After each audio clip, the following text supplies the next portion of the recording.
I'm Jonni Lynch, and I'm the owner of Piebird. I am from Northern Kentucky. I was born and raised here. I love Ludlow. It's kind of our home away from home. I have made pies my whole life. I grew up baking with my great-grandmother, and I baked pies for friends, and we would have dinners, and I would bake these pies, and they would say, "You have to bring this pie. You know, why don't you sell these? Why don't you sell these pies?" And I thought, who would buy pie?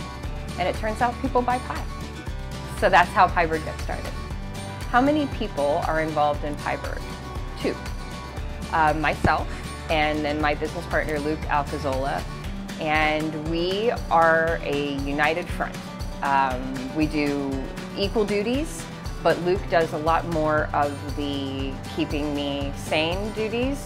And so Luke organizes me and makes sure I have my ingredients and everything, and then I'm kind of the creative, I guess more hands-on creative force. My heritage has always been important to me.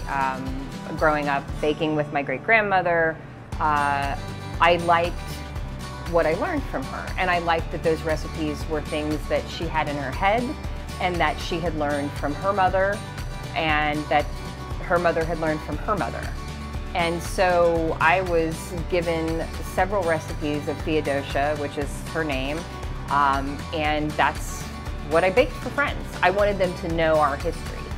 People ask us to make things that their great-grandmothers made. People ask us, do you make an egg custard? And their faces are totally aghast when we say, sure, you know, when do you want it? Because these are things that you don't get on menus. You get odd flavors, you get lots of mixed flavors, you get lots of newfangled things, and gone are just straightforward pantry pies and things that we just had on hand when people came over on a Sunday. And probably my favorite pie to make is the sour cherry. They're bright and they're vibrant and they taste beautiful, and it is like summer in your mouth. You know, I don't care what time you make it or when you make it, it is July 4th. So I love our food history, and I think it's important to know where you came from and where I came from, and I'll eat anything that has a history of 200 years or more.